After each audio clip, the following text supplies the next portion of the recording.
The beauty of VS Code is that it starts out minimal, but allows you to customize it into a full-blown integrated development environment. I really like the Atom 1 Dark syntax theme, VS Code icons. I have a bunch of custom workspace settings and extensions that I just couldn't live without. But the problem is that all these customizations are tied to my local machine. But fortunately, a company called Coder just recently open sourced a project called Code Server that allows you to run VS Code in the cloud. In today's video, I'll show you how to run your own instance of Code Server on Google Cloud Platform. And we'll supercharge it with a tensor processing unit, which will give it access to a massive amount of computing resources for machine learning. If you're new here, like and subscribe, and you can find a step-by-step breakdown of this video on Fireship.io. Let's start by taking a look at Coder. This is a startup that has taken VS Code and made it available in the browser. This allows you to access your IDE with all of its settings from any machine, even a cell phone or tablet if you wanted to. It also allows multiple developers to collaborate on the same project from the same editor, and because you can self-host it, you can attach an unlimited amount of computing resources to its backend.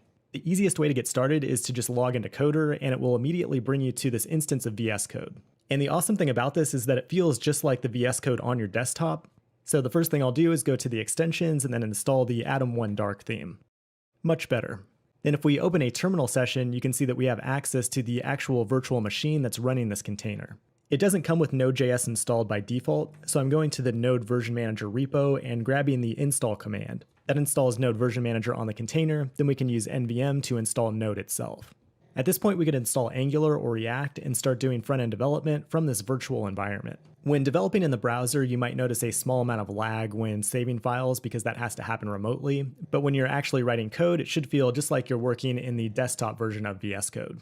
Now, Coder gives us a couple gigabytes of memory and storage space, but there's a good chance you'll want to go beyond these limits by hosting your own instance in the cloud, which you can do on AWS, GCP, Azure, or wherever you want. We'll set up ours on Google Cloud, and I want to show you how to set it up for both front-end development and also for machine learning, specifically with TensorFlow. Start by going to the GCP console and find the Compute Engine tab. We'll create our own virtual machine with some customized settings. Keep in mind this will accrue cost on GCP, so make sure to shut it down when you're done using it. And everything is billed to the second, so you only have to have your virtual machine running when you're actually using VS Code in the cloud. The smallest possible instance is about $4 per month, but that's probably not going to be quite enough to run VS Code comfortably. It's recommended to start with a standard instance with 2 CPU cores and 7.5 gigabytes of memory. That'll cost you about 6 cents per hour to run, or about $49 per month if you just leave it running continuously. I'm just going to go with the recommended 2 CPU cores here, and then we're going to set the operating system to Ubuntu 16.04. We're going to be accessing it on the web, so we'll make sure to allow HTTP and HTTPS traffic. Go ahead and click Create, and then you should see a green check mark when it's ready. The next thing we'll want to do is install Code Server, which is the open source project that powers Coder. In order to do that, we need to get access to the command line of this virtual machine as the administrator. You'll see this SSH button next to your VM. If you click that, it'll give you several different options for starting a terminal session. The easiest option is to just run in Cloud Shell, which will bring up a command line in the browser window. From there, we'll go back to GitHub to find the download link for the latest release of Code Server on Linux. Next, we'll use the wget command, which gets things from the web on Linux, along with this download URL. That will download Code Server to the actual file system on this virtual machine. When that's done, we'll go ahead and unzip it using the tar command. Then we can cd into the unzipped directory, and that contains the actual binary that will run VS Code in the browser. We'll prefix the command with sudo, and then point to the Code Server binary, and then add flag p to run it on port 80. That should tell you that it's running on localhost 80, and then notice the password in the middle. You'll want to make sure to copy that, and then you can link directly to your external IP from the GCP console. From there, you'll want to add port 80 to the end of that IP, and it'll give you a warning that this connection is not private. You can ignore that warning by going down to Advanced, and then proceed to the IP URL. From there, it's going to ask you for a password to access the IDE. Copy and paste that in from the terminal output. And we now have our own version of VS Code running on GCP. It's going to look and feel exactly like the demo that we looked at earlier on coder.com, but now we have full control over the underlying compute resources. I've already gone ahead and installed my preferred themes and also Node and Angular. I'm going to generate a new Angular app and then try to serve it on this local machine. Angular serves on port 4200 by default, and if we try to go to port 4200 on this IP address, you can see that the connection is refused. That's because VMs on Google have a firewall implemented by default. If you're doing front-end development, you'll probably want to adjust the settings of the firewall, which you can do by going to the network details for this VM. There's a few different ways you can do this. For example, you can just change the default rule to allow a higher range of ports. But you have fine-grained control over how the firewall works, so if you want to create your own firewall rule, you can do one that specifically allows port 4200 for Angular. I'm setting mine up for the more general port of 8080, and we just check the box for TCP and allow traffic to that port. It's also important to give it a tag because you can use that tag to apply it to specific VMs. If we go ahead and save this rule and then go back to our VM details, you'll see an option for network tags. Just enter the tag that you used for your firewall rule, and then you should be good to go to allow traffic to the specified port. If we go back to that port on the IP address, we should be able to refresh it and see our Angular app being served there now. So that's how you get started with front-end development with Coder, but what I really want to show you is how to wire up VS Code with some of the most advanced computing hardware out there. A tensor processing unit, or TPU, is a piece of hardware designed for large-scale machine learning problems. They're used to train AI models for things like Gmail, Google Search, Google Translate, and they just recently became available to the public. If you're looking to get into deep learning, a TPU is a lot more cost-effective and a lot more powerful than a typical NVIDIA GPU graphics card. Let's start by going to the TPUs tab on Compute Engine.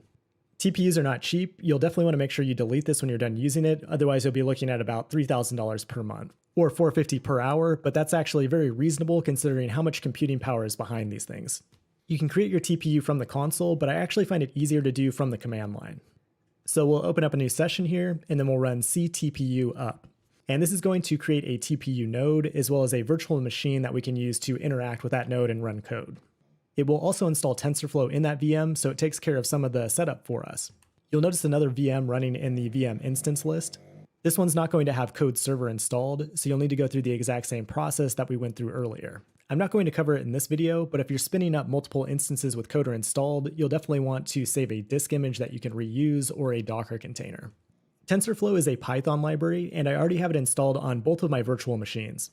I'm not going to cover the basics of machine learning here, but mostly want to show you the performance difference from a CPU to a TPU. And we'll do that by creating a problem here that uses a neural network to process a lot of synthetic or fake data. The first thing we'll do is create a data size of 2 to the 18th power, and then we'll use linspace to create an array with an interval of values based on that size. Then we'll go ahead and randomly shuffle that array, and then we'll format this data so that it randomly follows the shape of a sine wave. So each point will be an XY value, and then we'll set up our neural network to try to predict the Y value of this data set. So this is what the data set looks like visually. You can see there's some random noise in here, and the neural network will try to fit a line that best generalizes this data. The next thing I'm doing is separating this data into a training set and a testing set by simply slicing the array. Then we'll define a function called getModel that uses Keras to create a basic neural network. It starts with an input layer that just takes our array, and then we'll split that into a layer with 200 nodes, and then another layer with 80 nodes, and then we'll output our final prediction, which should be the Y value. Given the size of our dataset, this model should take a very long time to train. The next thing we'll do is compile the model. We'll give it a standard gradient descent optimizer, and then we'll be optimizing for the mean squared error. Currently, I'm writing this code on our initial VM that just has the 2 CPU cores.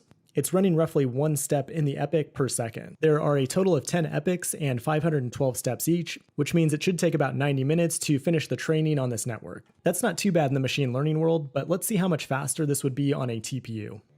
I'm switching over to the other VM that's associated with the TPU, and then I'm adding some extra code here that will hook up our existing model with the TPU.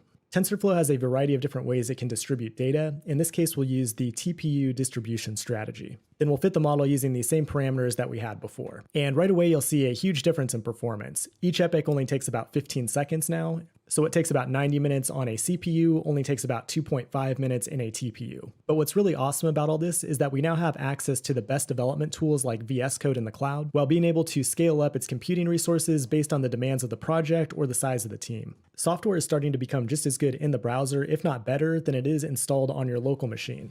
Coder is a perfect example of that and something you'll definitely want to check out. I'm going to go ahead and wrap things up there. If this video helped you, please like and subscribe, and let me know what you want to see next in the comments. Thanks for watching, and I will talk to you soon.